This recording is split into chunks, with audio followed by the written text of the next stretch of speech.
एकदा कन्फर्मेशन द्या, screen visible आहे. Yes, visible. ओके. हा, तर आपण काय बघत होतो. पहिल्यांदा मी काय केलं, सनचा ऑब्जेक्ट क्रिएट केला. नीट लक्षात द्या काय करतोय. नीट नीट लक्ष द्या. सनचा ऑब्जेक्ट क्रिएट केला आणि सनच्या ऑब्जेक्टने डॉट डिस्प्ले केला. तर कोणाची मेथड कॉल झाली? सनची मेथड कॉल झाली, बरोबर आहे ना. डिस्प्ले. आता दुसऱ्यांदा मी काय केलं, फादरचा ऑब्जेक्ट क्रिएट केला F1 आणि तीच मेथड डॉट डिस्प्लेच केलं. आता कोणाची मेथड कॉल झाली? जेव्हा मी रन करतोय तर वरती बघा सगळ्यांनी, फादर कॉल प्रिंट झालं. तर फादर कुठल्या डिस्प्ले मध्ये लिहिलंय? तर हे फादरच्या डिस्प्लेमध्ये लिहिले, बरोबर. म्हणजे फादरची मेथड थोडक्यात कॉल झाली. ठीक आहे. आता मी तुम्हाला अपकास्टिंग दाखवतो. हम्म? म्हणजे आता मी काय करतो, तर ऑब्जेक्ट क्रिएट करतो फादरचा. ही स्टेप बघा, ही स्टेप आपल्याला आता वापरायची आहे पुढे सगळ्या ठिकाणी. ही स्टेप नीट डोक्यात ठेवा.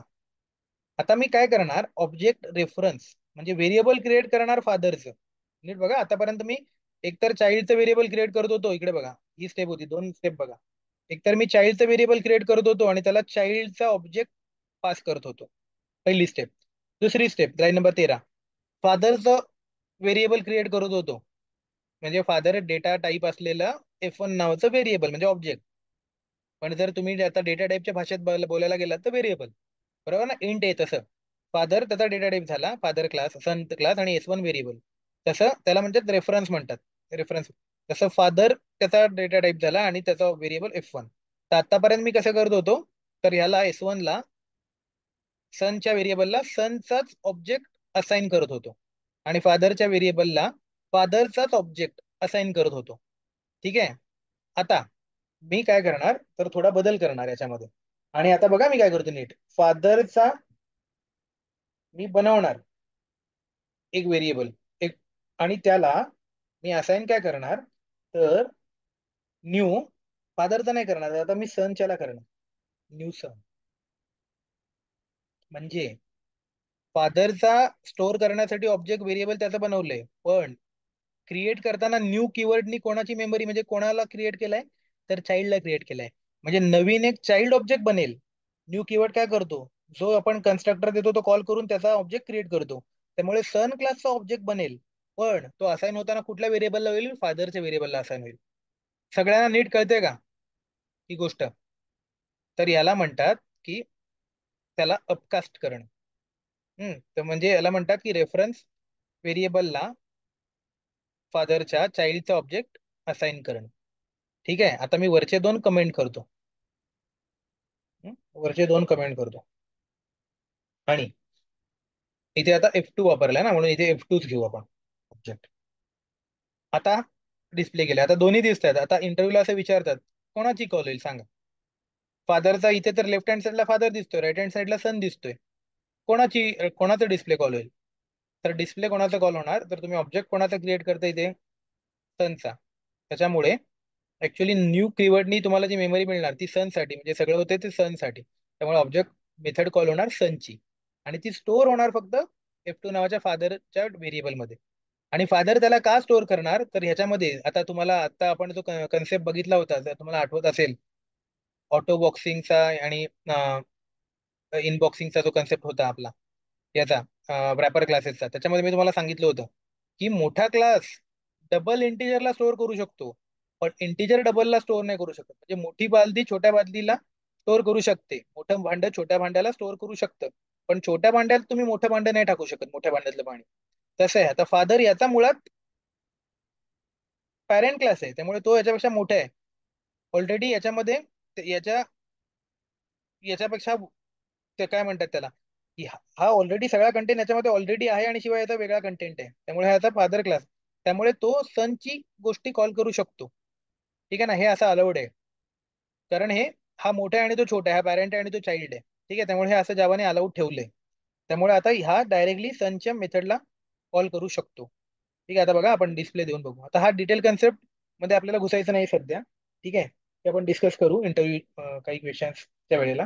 पण आता फक्त एवढंच लक्षात ठेवा की हे आपल्याला पुढे लागणार आहे, म्हणून सांगतोय की कसं होतं अपकास्टिंग. तर आता अशा वेळेला कॉल कोण होईल, तर चाइल्डची मेथड कॉल होईल. कारण न्यू आपण कोणाचा क्रिएट केलाय, चाइल्डचा. इथं रन करून बघू काय होतंय. झाला चाइल्डचा सन झाला कॉल, बरोबर आहे.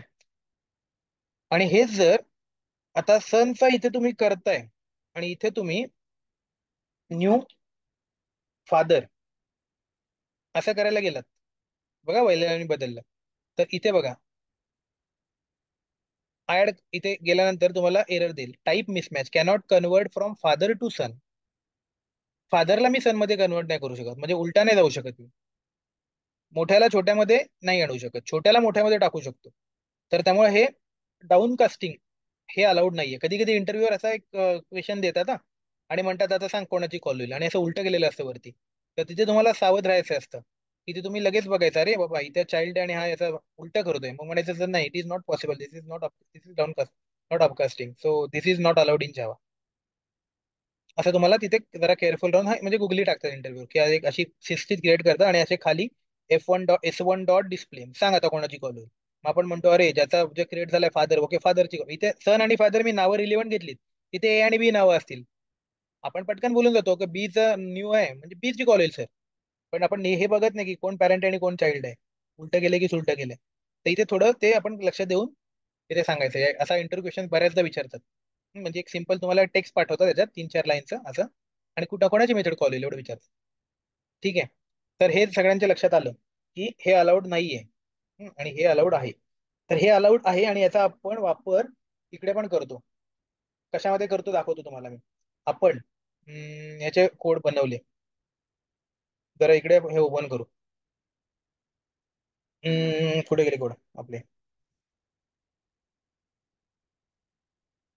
पण कोड. ओके, आपले बघा आधीचे कोड आपण त्याच्यावर ओव्हरराईडच झाले आपले. ठीक आहे. एरेलिसचा कुठे कोड दिसतोय का आपल्याला? एरेलिसचा तर नाही दिसत आहे. ठीक आहे. आपण हॅशमॅपचा पण दिसतोय. एल डेमो असेल. हा एल डेमो आहे. हम्म. आता इकडे बघा. हम्म. इथे एरर का देतात बघा.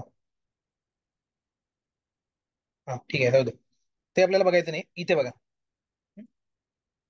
आता याच्यामध्ये अरेलिसचं जर तुम्हाला आठवत असेल, तर आता हे स्ट्रिंग सध्या सोडून द्या, हे मी तुम्हाला दाखवलं होतं की कसं करतात. पण आता हे स्ट्रिंग काढून टाकतो मी. आता हे तुम्हाला कळलं, array list L is equal to new array list. बरोबर आहे. काय होतं, अरेलिस्टचा एल ऑब्जेक्ट बनवला आणि त्याचा न्यू अरेलिस्ट एलचा ए रेफरन्स बनवला आणि न्यू अरेलिस्ट, हे आपल्याला प्रत्येक ही स्टेप आपण कायम वापरतो ना नवीन बनवायला. तर ह्याच्यामध्ये आपण असं पण करू शकतो. इथे आपण अरेलिस्ट नाही देत, तर इथे आता काय करतो, तर आता पॅरेंट क्लास किंवा पॅरेंट, हे जे आता मी इथे दाखवलं ना, इथे जरा नीट लक्ष द्या. हम्म, कुठे गेली रे मेथड आपली. इथे बघा, हा पॅरेंट क्लास होता. हेच सेम ऍप्लिकेबल आहे इम्प्लिमेंट्स आणि याच्यासाठी, इंटरफेस साठी. कळतंय, म्हणजे जसा एक्सटेंड क्लास आहे तसं सेम हे सगळं ऍप्लिकेबल होतं इंटरफेस साठी पण. कळतंय. प्रोव्हाइडेड आहे, पण हे कधी प्रोव्हाइडेड आहे, जेव्हा तुम्ही त्या इंटरफेसला म्हणजे त्याला इम्प्लिमेंट करत असता तेव्हाच हे अलाउड आहे.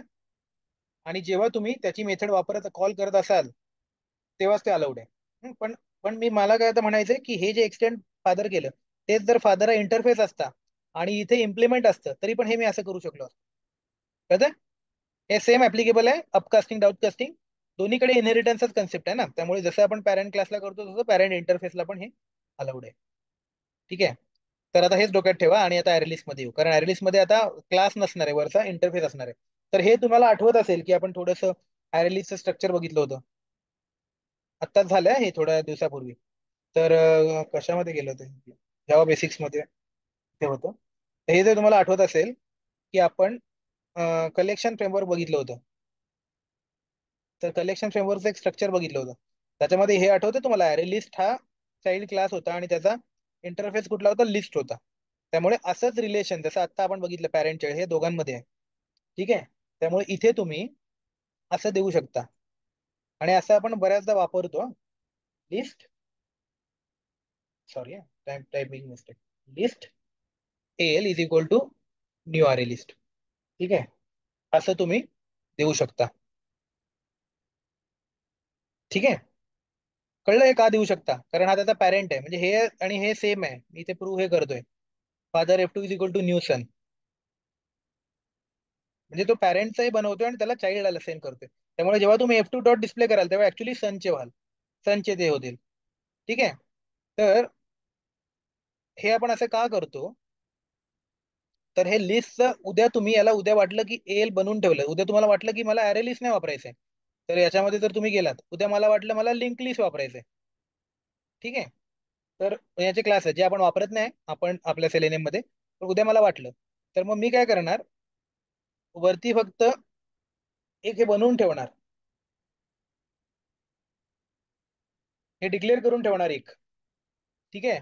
मला उद्या वाटलं एल ला अरेलिस्ट न्यू अरेलिस्ट करायचे तर मी अरेलिस्ट करणार. परत काही स्टेप नंतर मला वाटलं की एल ला मला काय करायचे, L is equal to new linked list करायचे, तर मी त्याला लिंक लिस्ट असाइन करणार. कळतंय? म्हणजे एकदाच मी हे व्हेरिएबल बनवून ठेवणार लिस्टचं, आणि त्याला उद्या मी पाहिजे ते असाइन करू शकणार, आणि प्रत्येक वेळेला मी एल डॉटच वापरणार. मग इथे एल डॉटला काय असणार, तर लिंक लिस्ट असाइन असणार. इथे एल डॉटला अरे लिस्ट असाइन असणार. म्हणजे वन टाइम काम करतोय मी. म्हणजे असं करायला याचा फ्रेमवर्क मध्ये कुठेतरी उपयोग होतो ग्लोबल स्टोरेज करायला. कळतंय? म्हणून मी हे वापरतोय. म्हणजे असं का करायचं असं मी तुमचा रिझन सांगतोय. आता हे जाऊ दे, हे तुम्हाला काच सांगितलं, पण असं करू शकतो. हे सगळ्यांच्या डोक्यात घुसलं.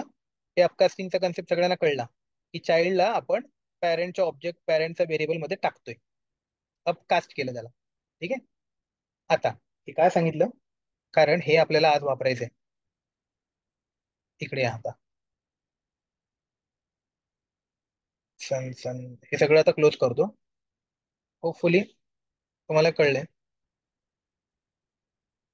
आपला आता येऊ सेलेनियम प्रोजेक्ट मध्ये, आपल्या आपल्या सेलेनियम डेमो मध्ये हे सगळं क्लोज करतो. आपल्याला आता काही गरज नाही. ठीक आहे. आता बघा इथे सध्या असं लिहितो, Chrome driver is equal to new Chrome driver. मी क्रोम ड्रायव्हर क्लास घेतला आणि त्याचा एक व्हेरिएबल बनवलं आणि सेव्ह केलं. हम्म?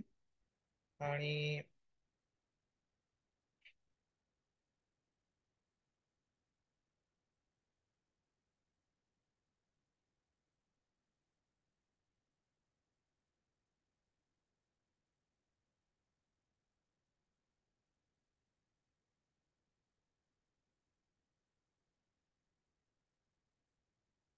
ठीक आहे, ओपन झालं. आपली जी साईट दिली ती ओपन झाली. ठीक आहे. तर आता इथे मी काय केलं, सगळ्यांना जर लक्षात आलं असेल, तर क्रोम ड्रायव्हर नावाचा क्लास होता, त्याचाच मी नवीन ऑब्जेक्ट क्रिएट केला आणि तो त्याच्याच ह्याला व्हेरिएबलला असाइन केला. ठीक आहे. हे मी काय दाखवलं तुम्हाला, हे दाखवलं क्रोम ड्रायव्हर. सध्या आपण क्रोम ड्रायव्हर वापरतोय ना, क्रोम ब्राउझर वापरतोय, म्हणून मी त्याचा क्रोम ड्रायव्हरचा क्लास बनवला. पण याच्याबद्दल उद्या मला जर वाटलं की मला बनवायचं आहे, मला वापरायचं आहे एज ब्राउझर किंवा ओपेरा ब्राउझर, किंवा ओपेरा समजा आता हे झालंय ना वापरत कोण, तर वापरायचं फायरफॉक्स ब्राउझर, तर मला 10 वेळेला असे नवीन नवीन ऑब्जेक्ट ड्रायव्हर क्रिएट करायला लागतील. ठीक आहे. म्हणजे उद्या मला वाटलं की मला आता वापरायचं आहे फॉर एक्झाम्पल एज ड्रायव्हर. ठीक आहे. तर मग मला एज ड्रायव्हर, आणि आता इथे ड्रायव्हर नाव देऊन पण नाही चालणार, कारण ड्रायव्हर कॉमन व्हेरिएबल झालं. मग इथे मला काहीतरी ड्रायव्हर 2 नाव द्यायला लागेल, is equal to new Edge driver. ठीक आहे. असं करायला लागेल. मग परत असे बरेच ड्रायव्हर्स याच्यामध्ये होतील. मग पुढे दुसरा कुठला ब्राउझर वापरायचा असेल असे होते. तर ही गोष्ट आहे ना, हे रिपिटेटिव्ह फ्रेमवर्क लेवलला चालत नाही. सगळं ग्लोबल करायला लागतं. म्हणजे असं 10 वेळेला एकच गोष्टी करून उपयोग नसतो. एकच गोष्ट करायची आणि ती बऱ्याचदा वापरायची. Single use multiple, single storage multiple use, single creation multiple use, असा आपला कन्सेप्ट असतो मेंटेनेबिलिटीसाठी. तर त्याच्यामुळे आपण काय करतो, जसं मी आधी सांगितलं तसंच करणार. ही असली झंझट करत नाही बसणार की यांचे प्रत्येक क्लासचे आपण ऑब्जेक्टच क्रिएट नाही करणार. तर या सगळ्यांचा बाप कोण आहे, म्हणजे मेन त्यांचा इंटरफेस कोण आहे, तर इथे बघा आता. हे मी तुम्हाला याच्यासाठी दाखवतो, वेब ड्रायव्हर आहे. भले हा तो क्रोम ड्रायव्हर असू दे, फायरफॉक्स असू दे, आई असू दे, सेफारी असू दे, सगळ्यांचा इंटरफेस पॅरेंट इंटरफेस कोण आहे, वेब ड्रायव्हर आहे. त्यामुळे एकदाच काय करा, वेब ड्रायव्हरचा ड्रायव्हर बनवा. म्हणून आपण काय करतो बघा, वेब ड्रायव्हरचा ड्रायव्हर नावाचा काय पण म्हणू, आता आपण ड्रायव्हर एक सिंपल वापरतो. उद्या तुम्हाला वेब ड्रायव्हर ए म्हटलात ना तरी पण चालेल, किंवा वेब ड्रायव्हर A1 म्हटलात तरी पण चालेल. ठीक आहे, तुम्हाला जो पाहिजे त्या नावाचा तुम्ही बनवा.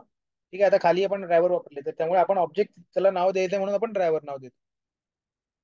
इज इक्वल टू न्यू, आपण क्रोम ड्रायव्हर करतोय. आता कंट्रोल शिफ्ट करू आपण, आला वेब ड्रायव्हर वरती. हा, याला नाव काही देऊ शकता तुम्ही. हा काही इथं हे नाही, ऑब्जेक्टचं नाव युजर डिफाईन्ड आहे, आपण त्याला ड्रायव्हर देतोय आपल्याला समजावं म्हणून. ठीक आहे, तर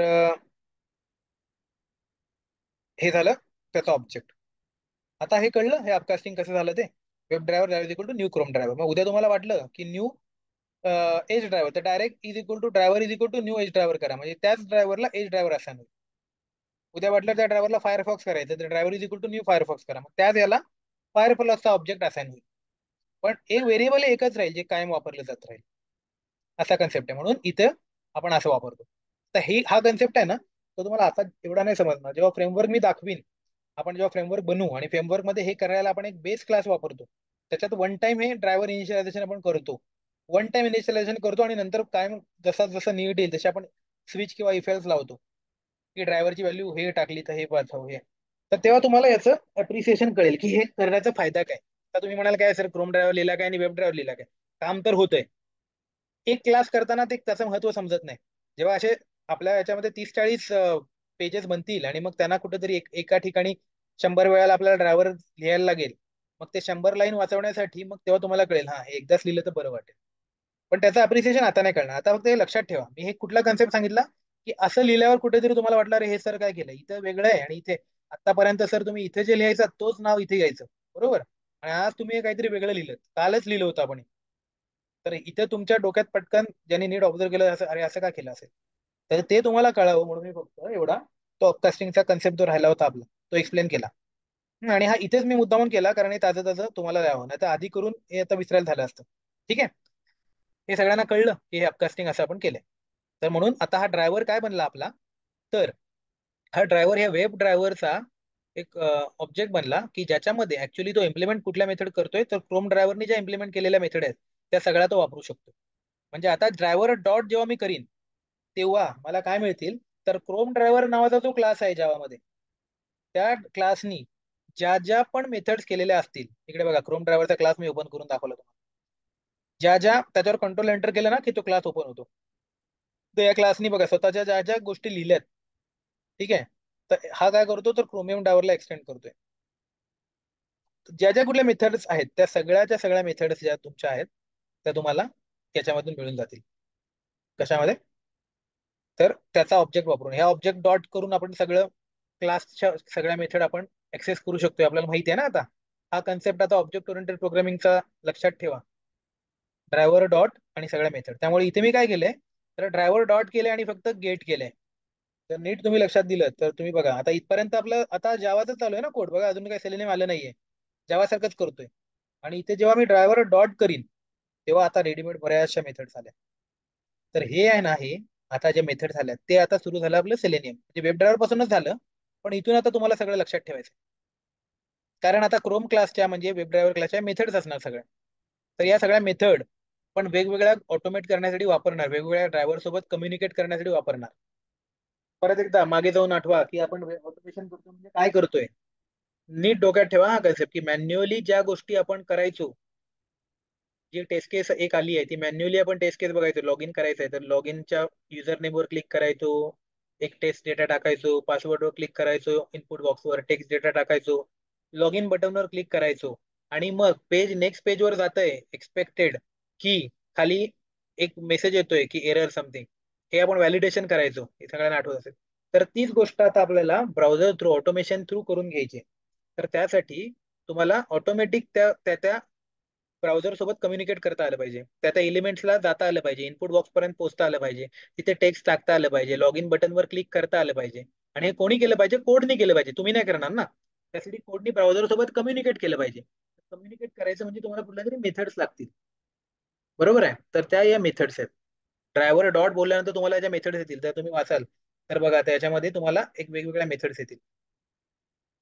ठीक आहे, get, get title, get window handle, wait, switch to, wait. तर या सगळ्या मेथड्स आहेत ते आपण ऑटोमेशन मध्ये वापरणार.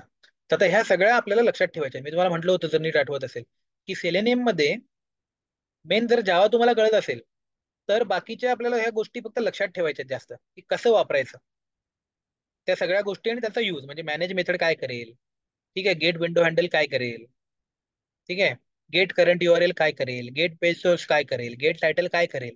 आता हे तुम्हाला असल्या 100 गोष्टी लक्षात ठेवायच्या. 100 पण नाहीत, 50च गोष्टी असतील, पण त्या 50 गोष्टी लक्षात ठेवायच्या. ठीक आहे. हेच आहे तुमचं सेलेनियम, थोडक्यात बघाल तर. म्हणजे जावाच्या बेसवर आता तुम्ही सेलेनियमच्या लायब्ररीज घेतल्यात, आणि सेलेनियमच्या लायब्ररीमध्ये तुमचे क्लास आले, वेब ड्रायव्हर इंटरफेस आला, क्रोम ड्रायव्हर क्लास आला. या क्लासमध्ये सगळ्या मेथड रेडीमेड आहेत. फक्त आता त्या कुठे आणि कशा वापरायच्या हे समजून घेणं आणि त्याची प्रॅक्टिस करणं म्हणजे सेलेनियम शिकणं. कळलं सगळ्यांना? सेलेनियम शिकणं म्हणजे आता काही अवघड नाही राहिले आपल्याला. ठीक आहे. तर फक्त याच्यामध्ये थोडी स्किल आहे, एक्सपाथ वगैरे रिटर्न कसे करायची त्याची थोडी तुम्हाला प्रॅक्टिस करायला लागते, आणि ते थोडं लॉजिकल आहे, ते समजून घ्यायला लागतं. पण बाकी तर सगळ्या मेथड्सच आहेत. बाकी असं काही कठीण नाही त्याच्यामध्ये. त्याच्यामुळे लक्षात ठेवणं जास्त आहे आता. लॉजिक जे मेन होतं तुमचं, कसं करायचं ते जास्त जावामध्ये होतं. सेलेनियम मध्ये जावाच्याच कन्सेप्टवर लॉजिक आहे. म्हणजे आता तुमचं जे लॉजिक येईल ते जावाच्या कन्सेप्टवर डिपेंड असेल. म्हणजे लूप कसे लावायचे, दोन असतील तर डबल लूप कसे लावायचे त्याला, टेबल असेल तर त्याला मग ते रो आणि कॉलमचे लूप कसे लावायचे, मग 2 डायमेन्शनल अरे, किंवा तो जो एक डबल फॉर लूप जो आपला होता, डबल म्हणजे नेस्टेड फॉर लूप होता, ते लॉजिक आहे. म्हणजे आहेत लॉजिक सगळी जावाचीच. फक्त तुम्हाला ते सेलेनियमच्या गरजेप्रमाणे वापरता आली पाहिजे, आणि ती गरज समजायला, ते कसं ते समजायला तुम्हाला या सगळ्या मेथडच्या यूज एक्झॅक्ट माहिती पाहिजे. कळलं? त्यामुळे सेलेनियम ही कुठली मोठी गोष्ट नाहीये, फक्त लक्षात ठेवायचं. पण जावा पक्क पाहिजे, त्यासाठी लॉजिक तुमचं व्यवस्थित पाहिजे. ठीक आहे. तर हे तुम्ही आता आपल्याला कळेल. तर आता पहिल्यांदा तर काय बघतोय मी, आता ड्रायव्हर डॉट केलं. हम्म. तर आता एकदा तुम्ही ड्रायव्हर डॉट केलं की तुम्हाला बऱ्याचशा मेथड दिसतात. तर या ज्या मेथड्स आहेत ना, या ड्रायव्हरच्या मेथड्स आहेत. म्हणजे डायरेक्टली वेब ड्रायव्हर जो तुमचा होतो क्लास, त्या क्लासच्या असलेल्या डायरेक्ट मेथड्स आहेत. ठीक आहे. तर या पहिल्या सेट ऑफ मेथड आहेत, आणि पुढे एक सेट ऑफ मेथड येतात, त्या म्हणजे वेब इलिमेंटच्या मेथड्स येतात. ठीक आहे. त्या म्हणजे जेव्हा तुम्ही एखाद्या पर्टिक्युलर वेब एलिमेंट पर्यंत पोहोचता, त्याच्यानंतर आलेल्या त्या मेथड्स असतात. त्या दोन्ही पण मेथड्स आपण बघणार आहोत. पण आधी तर आपण पहिले बघणार आहोत की आता पुढे कसं जायचं. तर सगळ्यात पहिलं तर आपण जर थोडक्यात बघितलं तर, जेव्हा तुम्ही ड्रायव्हर डॉट करता तेव्हा अशा बऱ्याच मेथड दिसतात. तर या एक एक मेथड आपण हळूहळू समजून घेऊ. ठीक आहे. तर या मेथड जर तुम्ही बघाल, तर इकडे जर बघाल, तर जेव्हा web driver new to Chrome driver करता आणि ड्रायव्हर डॉट करता, तेव्हा तुम्हाला या मेथड दिसतात. तर या मेथड्स थोड्याशा हळूहळू तुम्हाला सगळ्या लक्षात ठेवायच्या. त्याला सगळ्या नाही लागत आपल्याला, पण निदान ज्या इम्पॉर्टंट मेथड लागतात त्या आपल्याला थोड्याशा लक्षात ठेवायच्या. ठीक आहे. तर आता आपण एक एक बघू. तर पहिली तर आपल्याला मेथड सगळ्यात पहिली कुठली वापरायला लागणार, तर ती म्हणजे आपल्याला सगळ्यात पहिलं तुमची जी पण साईट असेल, तुमचं जर बँकिंग डोमेन असेल तर बँकिंगची ॲप असेल, साईट असेल, इन्शुरन्स असेल त्याची साईट असेल, जी पण तुमची साईट असेल, ते साईट मिळवण्याची मेथड. त्यामुळे ड्रायव्हर डॉट जेव्हा तुम्ही कराल तेव्हा सगळ्यात तुम्हाला पहिली जी मेथड आहे ती म्हणजे हे बघा, गेट मेथड. ठीक आहे. तर ही गेट मेथड आहे, म्हणजे ती काय करते, आता सगळ्यात पहिली मेथड बघतोय आपण. सगळ्यांना मेथड कळली की सेलेनियम सोबत डील करताना काय करायचं, एक कुठला तरी क्लास बनवायचा. ठीक आहे, कुठला पण. त्या क्लासमध्ये आपण डायरेक्ट काय करायचं, तर web driver driver is equal to new Chrome driver step लिहायची. म्हणजे वेब ड्रायव्हर क्लासचा ऑब्जेक्ट बनवायचा, आणि त्याला कुठला जे तुम्हाला वापरायचंय, इथे एज वापरायचं तर एज लिहा, तो बनवायचा. इथे हे दोन्ही इम्पोर्ट करायचे, वेब ड्रायव्हर आणि क्रोम ड्रायव्हर वरतून इम्पोर्ट करायचे.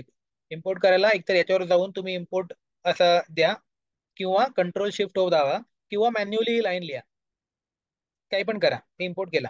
हे झालं की तुमचा वेब ड्रायव्हर क्लासचा ज्या लायब्ररीज आपण घेतल्यात त्याचा ड्रायव्हर ऑब्जेक्ट बनला. मग तो ऑब्जेक्ट वापरून सगळ्या मेथड घ्यायच्या. इथपर्यंत सगळ्यांना कळलं नसेल कोणाला तर विचारा, काही डाऊट असेल तर विचारा. त्याच्यानंतर ड्रायव्हर डॉट करायचे, मग तुम्हाला खूप मेथड दिसतील. तर सगळ्यात पहिली मेथड आपण आज शिकतो, driver dot gate. Get method याचा यूज काय आहे, तर ही मेथड याच्यात बघा, स्ट्रिंग URL, तुम्ही जी URL याच्यामध्ये टाकताय ती साईट ओपन करते. म्हणजे ते ओपन करण्याचा, तिथपर्यंत जाऊन ते पेज ओपन करण्याचा कोड या गेट मेथडमध्ये लिहिला. त्यामुळे तुम्ही फक्त ही मेथड वापरायची, आणि डबल इन्व्हर्टेड कॉमा मध्ये तुम्हाला जी पण साईट म्हणजे आपण एमव्हीएन रिपॉझिटरी टाकली होती, जी पण साईट ओपन करायची आहे, ती तुम्ही त्याच्यामध्ये काय करून द्यायची, टाकून द्यायची. आता बघा इथे अं, आपण एक काय करू, sites for Selenium, sites to practise Selenium घेऊ. हं? अं,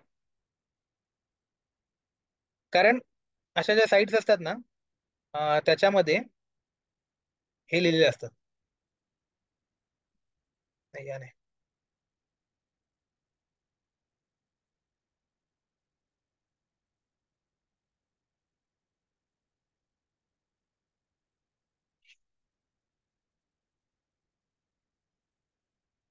हा, हे बघा नाही, साईटची लिस्ट दिली आहे. त्या डेमो वेबसाईट आहे, त्यातली कुठली पण एक साईट आपण घेऊ.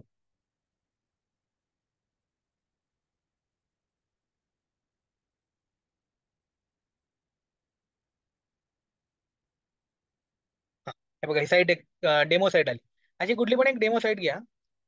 का घेतोय मी? कारण आता आपल्याला एक कुठला तरी कोड लिहायचा आहे. ठीक आहे. तर आता तुम्ही जर फेसबुकच्या साईटवर गेलात आणि मी लिहायला गेलो, तर तुम्हाला एक तुमचं युजर नेम आणि पासवर्ड टाकायला लागेल ना.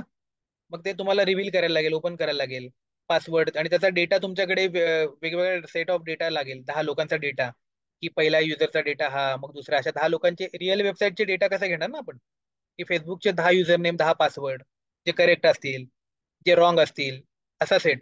तर ह्यांनी काय केलेलं असतं, इकडे बघा जरा, की असे थोडेसे आपल्याला कुठले युजर नेम चालतील आणि कुठला पासवर्ड चालतील असा आपल्याला डेटा दिलेला असतो. ठीक आहे. म्हणजे असे जे डेमो वेबसाईट असतात ना, त्याच्यात म्हणजे आपल्याला एक डेमो डेटा दिलेला असतो.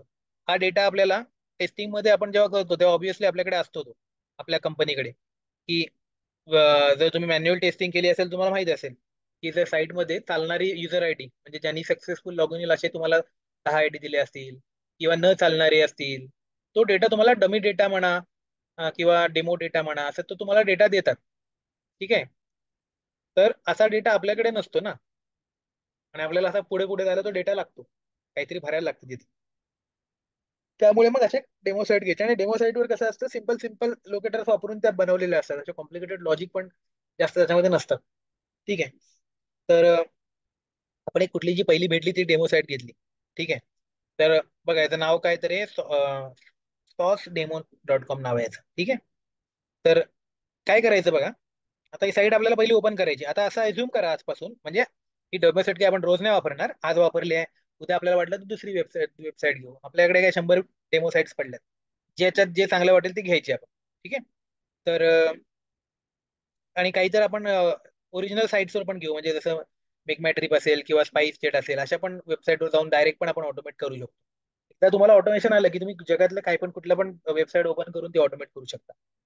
ठीक आहे. त्याचा काही इश्यू नाही. पण आता आपण सुरुवातीला आहोत म्हणून मी फक्त डेमो घेतोय. तर काय करायचं, पहिली तर ही URL कॉपी करायची. ठीक आहे. पहिले आपण गेट मेथड बघतोय ना, URL कॉपी करायची आणि यायचं इथं, आणि इथं गेट मेथड सगळ्यांना एक लक्षात द्या, त्यात आपण एक पहिली मेथड शिकतोय, ड्रायव्हरची मेथड शिकतोय. हं? हे पण लक्षात ठेवा की मेथड शिकतोय म्हणजे काय. तर कुठल्या मेथड, तर ड्रायव्हरची मेथड, ड्रायव्हर डॉट, म्हणजे वेब ड्रायव्हर ह्याची, म्हणजे ऍक्च्युली मेथड क्रोम ड्रायव्हरची आहे. म्हणजे ऑब्व्हियसली ती वेब ड्रायव्हरने इंटरफेस केली आहे, म्हणजे तुम्ही म्हणू शकता ती वेब ड्रायव्हरची ड्रायव्हर मेथड. तर त्याच्यामधली ही गेट मेथड आपण शिकतोय बघा, गेट. ठीक आहे. तर कुठे गेलं, तर याच्यामध्ये ती पेस्ट करा. केलं तर याने काय होतं, तर वेबसाईट लोड होते.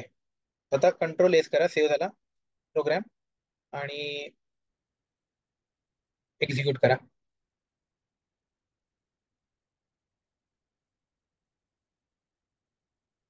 झाली ओपन. ठीक आहे. ओपन झाली, बेस्ट. कळलं ना सगळ्यांना. आपण ऑटोमेशन थ्रू झाली आहे ही, म्हणजे आपण स्वतः नाही गेली आहे, त्यांनी इकडनं कम्युनिकेट करून ही वेबसाईट ओपन केली आहे ड्रायव्हरने. ठीक आहे. आता ड्रायव्हरच्या दुसऱ्या काही मेथड्स आहेत, त्या आपण बघू. ठीक आहे. तर बघू जरा, ड्रायव्हर डॉट, एक ड्रायव्हरची मॅनेज मेथड बघू. मॅनेज मधली पण मॅनेज नावाची मेथड आहे. मॅनेज मध्ये विंडो बघा, डॉट मॅक्झिमाइज ही जरा मी तुम्हाला मेथड अशी एक मेथड दाखवली, मेथड चेनिंग दाखवली. ठीक आहे, तर अशा पण मेथड असतात काही. तर आता आपण जर बघितलं तर तुमचा वेब ड्रायव्हर ओपन होत होता, पण आता मी इथे हे करतो, मी का केली लगेच, इथे कमेंट करतो आणि परत एकदा हे करतो, रन करतो. तर जरा नीट बघा.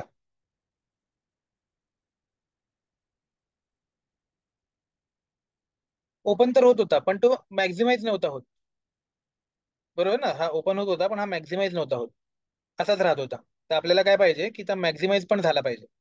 तर तो मॅक्झिमाइज होण्यासाठीची ही मेथड आहे, ती मेथड जी मॅक्झिमाइज आहे तर तुम्ही डायरेक्ट ड्रायव्हर डॉट मॅक्झिमाइज मध्ये नाही येत ती. तर त्यासाठी थोडं माहिती आपल्याला आपण ते माहिती असायला लागतं. क्वेश्चन असतो की वेब ड्रायव्हर मॅक्झिमाइज कसा कराल. तेव्हा बरेच जण सांगतात की sir driver dot maximise method आहे, पण ती तशी नसते. तर ड्रायव्हर मध्ये मॅनेज आहे, मॅनेज मध्ये विंडो आहे, विंडो मध्ये मॅक्झिमाइज मेथड. तर एवढी लूप त्याला एवढे त्याच्या आतमध्ये मेथडच्या आतमधली मेथडच्या आतमधली मेथड आहे. ठीक आहे.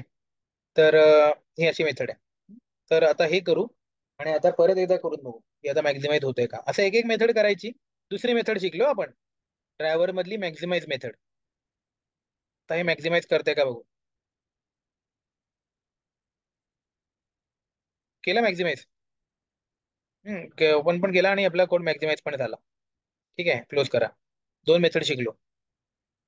आता आपल्याला काय होतंय, तर हे केलंय त्याच्यानंतर, म्हणजे असं जर मी हे रन केले, तर बघा आता मी एक रन केला,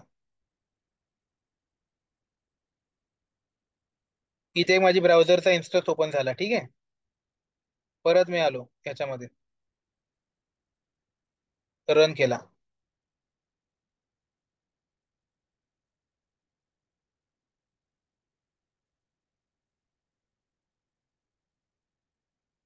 आणखीन एक ब्राउझरचा इन्स्टन्स ओपन झाला.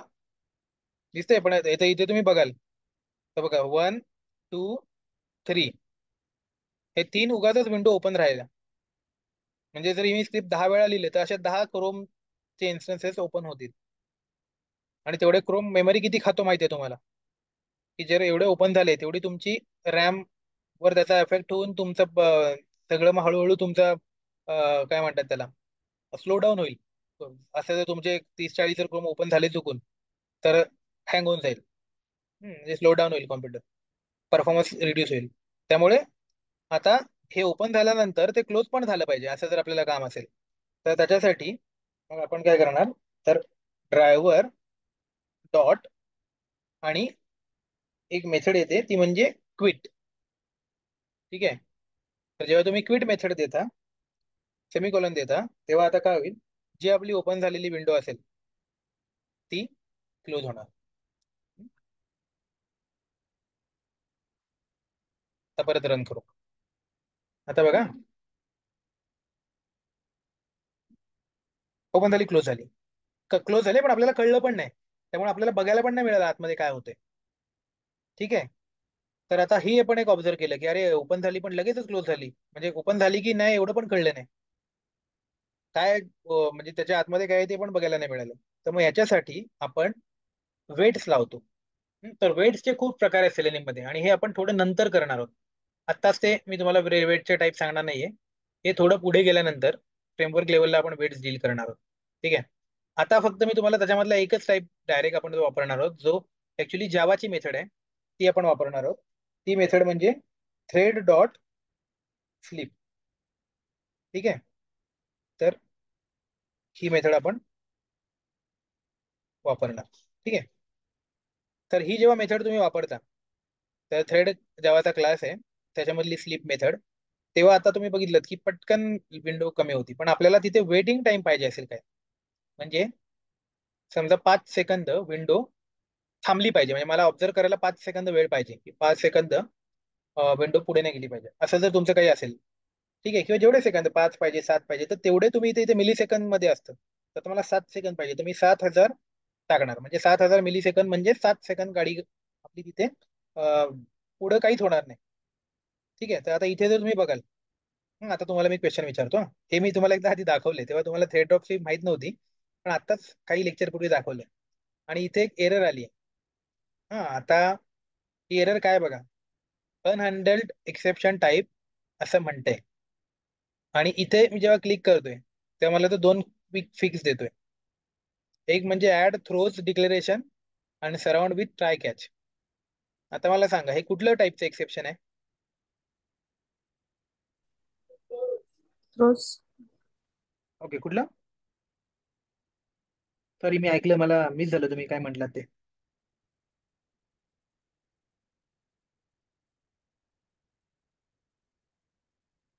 कोण सांगू शकेल? थ्रोज बरोबर आहे, थ्रोज करतोय आपण, पण हे कुठल्या टाईपचं एक्सेप्शन आहे हे मी विचारतोय. टाईप सुरुवातीला मी तुम्हाला एक्सेप्शन, आणि हेच उदाहरण मी तुम्हाला दाखवलंय व्हिडिओ जाऊन. अनचेक्ड. अनचेक. ओके, चेक्ड आहे की अनचेक्ड आहे?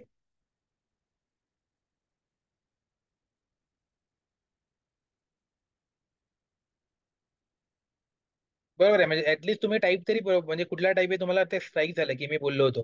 ठीक आहे, पण अनचेक काय मी म्हटलो की जे थ्रोज मधून हँडल होत नाही, असं जे एक्सेप्शन येतं ना, त्याला म्हणतात अनचेक. आणि जे तुम्ही डायरेक्टली थ्रोजने हँडल करू शकता, म्हणजे बघा यांनी थ्रोज करून हँडलच करून टाकलं, आपल्याला काहीच त्याच्यासाठी करायची नाही, किंवा तुम्ही आपोआप तो त्याला ट्राय अँड क्लॅश ब्लॉक टाकतो, तर अशी जी वेळ असते तर त्याला चेक एक्सेप्शन म्हणत होते, जे आपल्याला त्याच्यासाठी काही करायला लागत नाही. ऑलरेडी त्याचा कोड जावानी लिहून ठेवलाय, ते आले तर काय करायचं. ठीक आहे, आपल्याला फक्त ते थ्रोज करायला लागतात. आठवलं तर हे फक्त, काही नाही आठवत तर काही त्याच्यात हे नाही, मी जस्ट असंच विचारलं तर तुम्ही ते रिव्हिजन असेल तेवढ्या वेळ झाले तरच आठवतं ते.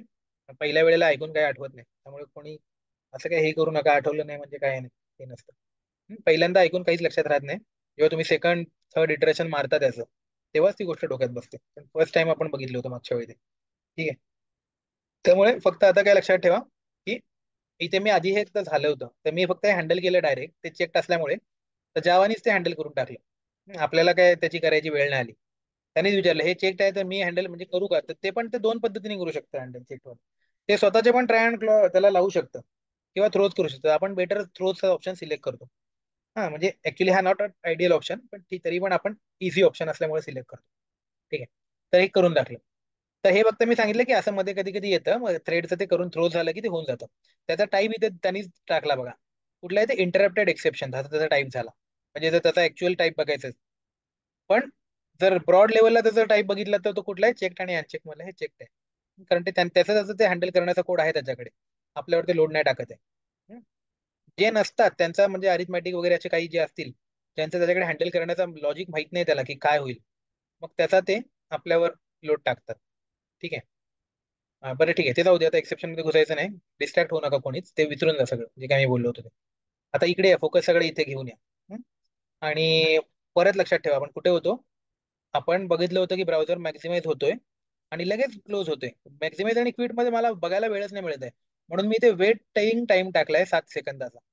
आता आपण जेव्हा रन करू तेव्हा आपल्याला 7 सेकंद तिथे थांबून बघायला मिळेल. ठीक आहे, तर मी एक एक थोडे थोडे तुम्हाला आता सेलेनियमच्या गोष्टी आपण बघायला सुरुवात केल्या. तर सेलेनियम म्हणजे हेच आहे, आता हळूहळू अशा नवीन मेथड बघत बघत एक एक मोमेंट असेल की तुम्हाला सगळं यायला लागेल, आणि आपल्याला सेलेनियमच्या सगळ्या मेथड्स आपण वापरू शकतो. त्यामुळे मी काय म्हणतोय की एक पेजवर का राहा, कारण जावा एवढं कठीण नाही आता काय.